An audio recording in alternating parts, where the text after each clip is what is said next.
ધોરણ 9 ગણિત પ્રકરણ 7 ત્રિકોણ. હવે ત્રિકોણની આપણે વાત કરીએ તો પહેલાં તો ત્રિકોણ દોરીએ.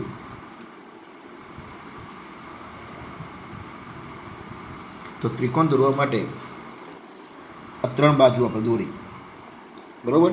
તો ત્રિકોણની વ્યાખ્યા શું થાય? 3 પરસ્પર છેદતી રેખાઓ. 3 પરસ્પર છેદતી રેખા એટલે એક આ રેખા, બીજી આ રેખા અને ત્રીજી આ રેખા. 3 રેખાઓ. 3 પરસ્પર છેદતી રેખાઓથી બનતી બંધ આકૃતિને ત્રિકોણ કહે છે. પહેલાં ત્રિકોણની વ્યાખ્યા: 3 પરસ્પર છેદતી રેખાઓથી બનતી બંધ આકૃતિને ત્રિકોણ કહે છે. ત્રિકોણની અંદર વાત કરીએ કે ત્રિકોણમાં આપણે આનું નામ આપી દઈએ, બરાબર, PQR નામ આપી દઈએ. તો ત્રિકોણમાં કુલ 6 અંગો છે. અંગો 6 અંગો, 3 એની બાજુઓ અને 3 એના ખૂણા. ત્રિકોણને કુલ 6 અંગો, 3 બાજુઓ અને 3 ખૂણા. ધ્યાન રાખજો, કેટલા અંગો? કુલ 6 અંગો. કયા કયા? 3 બાજુ,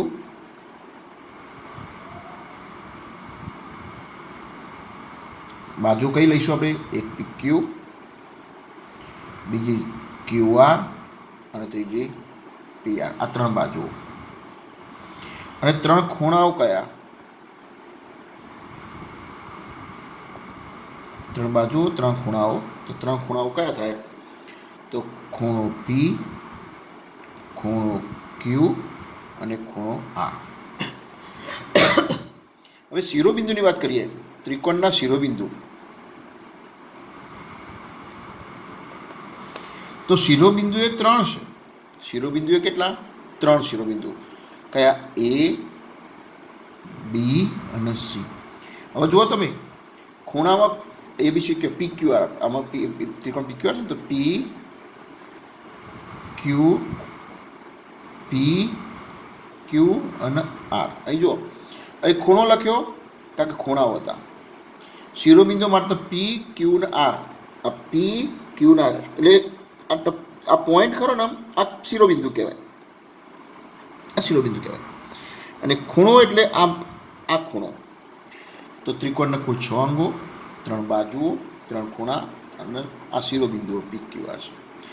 આમાંથી બાજુઓ જે છે, હવે આ ત્રિકોણની વાત કરીએ પહેલાં. તો ત્રિકોણ એટલે આ સમતલ હતું. સમતલનું ત્રિકોણ 3 ભાગમાં વિભાજન કરે. ત્રિકોણ એ સમતલનું 3 ભાગમાં વિભાજન કરે.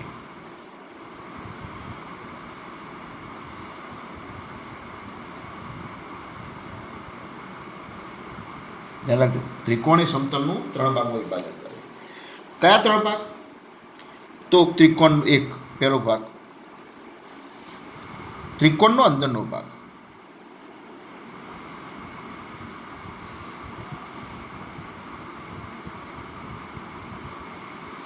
દાખલા તરીકે આ ત્રિકોણ દોર્યો સમતલમાં, તો આ બધા જો બિંદુઓ ત્રિકોણમાં બધા બિંદુઓ હોય આજુબાજુ. આ રેખાખંડ ઉપર પણ બિંદુઓ હોય, બરાબર.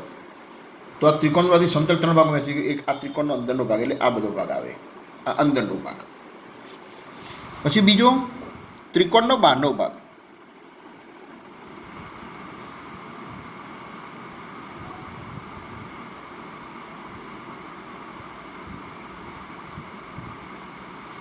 અને ત્રીજો ત્રિકોણ પોતે. ત્રિકોણ જુઓ, ત્રિકોણમાં શું આવે? ત્રિકોણમાં માત્ર આટલો જ ભાગ આવે. તમને કે ત્રિકોણ, તો ત્રિકોણમાં આ જ ભાગ આવે. આ ભાગ ત્રિકોણ કહેવાય. આ અંદરનો ભાગ કહેવાય અને આ બહારનો ભાગ કહેવાય.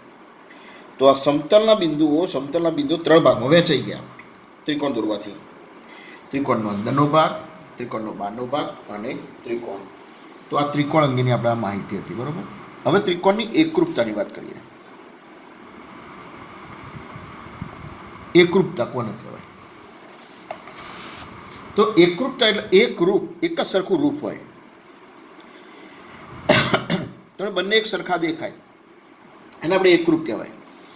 હવે ત્રિકોણ એક જ એકરૂપ હોય ને, ત્રિકોણના જેવા વર્તુળો પણ એકરૂપ હોય, ચોરસ આકૃતિઓ પણ એકરૂપ હોય, ચતુષ્કોણ પણ એકરૂપ હોય, બરાબર, ખૂણાઓ પણ એકરૂપ હોય, બધી જ વસ્તુ એકરૂપ હોઈ શકે. તમારે બે હાથની હથેળી જુઓ, બે હાથ ભેગા કરાવો, બે હાથ ભેગા કરો તો જો તમને મારો ઉપરનો હાથ ઉપરના હાથની આંગળી દેખાશે, નીચેની નહીં દેખાય, બરાબર. આપણે ઉપરની જ દેખાશે, નીચેની દેખાશે નહીં. કેમ? કારણ કે બંને હાથમાં જો બંને હતી, તો બંને હાથ કેવા હતા? સરખા છે. બંને હાથની આંગળીઓ સરખી છે. એટલે આ બે આંગળીનું માપ સરખું, આ બીજી આંગળીઓ છે એનું માપ સરખું, આ આંગળીનું માપ સરખું, આ સરખું, આ અંગૂઠાનું સરખું. આપણે બે હાથની હથેળીઓ ભેગી કરીએ તો અને એક બાજુથી જોઈએ, બે હાથની હથેળી જોઈ અને એક બાજુ જોઈએ તો એક જ હાથ દેખાશે, બીજે પાછળનો ભાગ આપણને દેખાશે નહીં. કારણ કે બંને હાથની હથેળીઓમાં બધી આંગળીઓ એકબીજાને સમાન છે. ટચલી આંગળી સમાન છે, બીજા નંબરની આંગળી સાથે સરખી છે, અંગૂઠા સાથે અંગૂઠો સમાન છે, હથેળી સાથે હથેળી સમાન છે. એટલે બે હાથ આપણા જે પંજા છે, બે હાથ એ બંને એકરૂપ કહેવાય. પછી તમે દાખલા 500 રૂપિયાની નોટ હોય તો બે 500 રૂપિયાની નોટ લો અને બંને એકબીજા ઉપર ગોઠવી દો અને પછી જુઓ તો બંને સહેજ પણ કિનારી કોઈની વધારે આગળ પાછળ છે નહીં. એનો અર્થ બંને 500 રૂપિયાની નોટો બંને કેવી છે? એકરૂપ, બરાબર. એ તો 2000ની નોટ લઈએ. પછી સિક્કા, રૂપિયાના સિક્કા તો એક જ સાલમાં બનેલા જોઈએ પાછા. ઘણી વખત શું જૂના રૂપિયાના સિક્કા જોઈએ અને નવો રૂપિયાનો સિક્કો તો બહુ નાના મોટા છે, તો નાના મોટા નહીં, એક જ સાલના સિક્કા હોય. તમે એકબીજા ઉપર થપ્પી મૂકો તો બધી એક સરખી લાગે.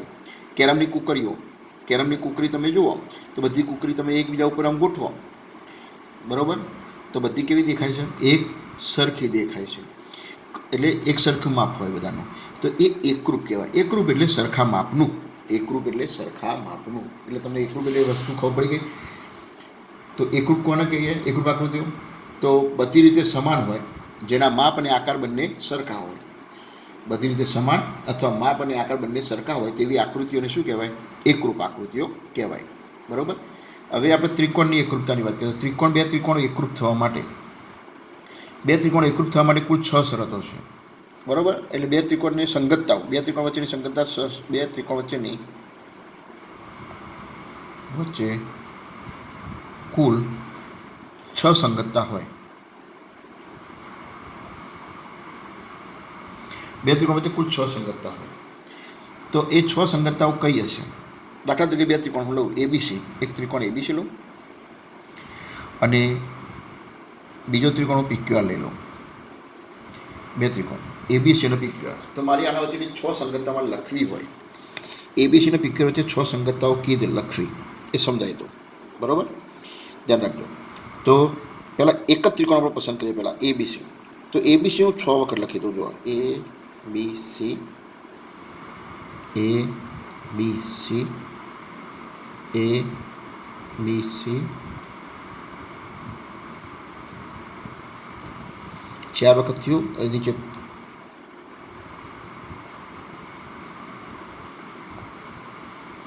બરાબર 6 વખત લખી કાઢી. હવે એની સાથે આ બધી બાજુ આમ કરી દેવાનું. PQR મારે બતાવવો છે. PQRની કઈ સંગતતા બતાવો? તો જો પહેલાં અહીં P લખી દઉં, બે વખત P લખી દઉં.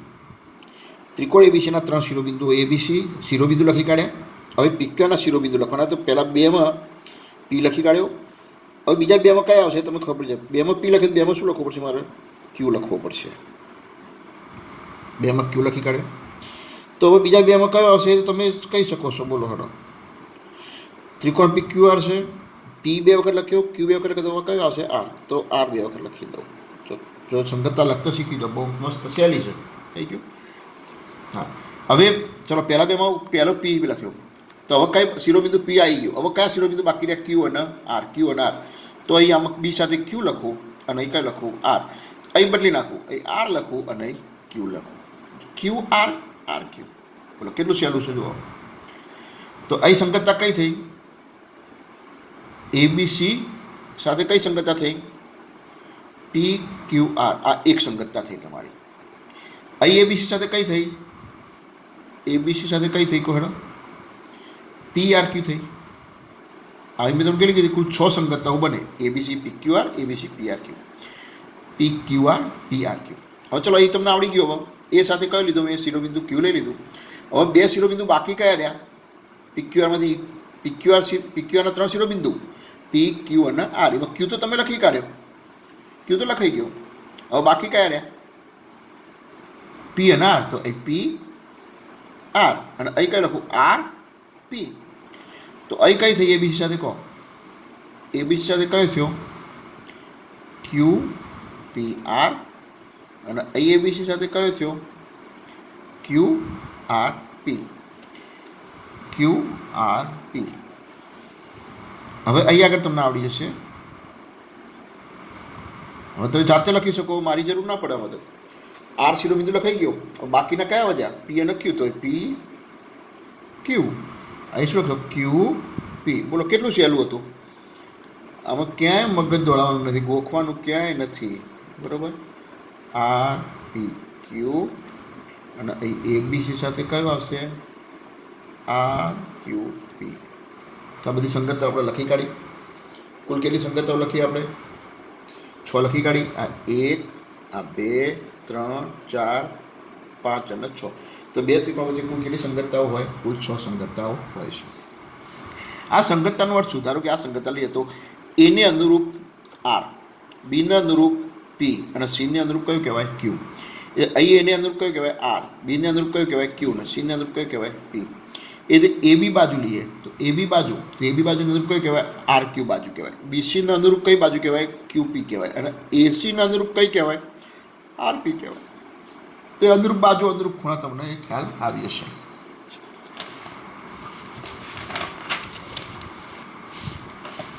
હવે એકરૂપતાની શરતો.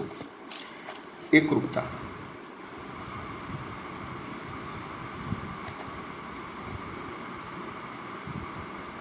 એકરૂપતાની શરતોને યાદ કરીએ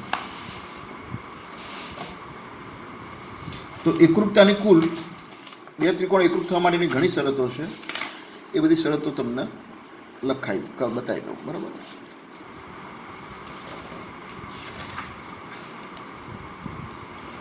હવે પહેલાં એક જ જોઈએ. આ તમે આકૃતિ જુઓ.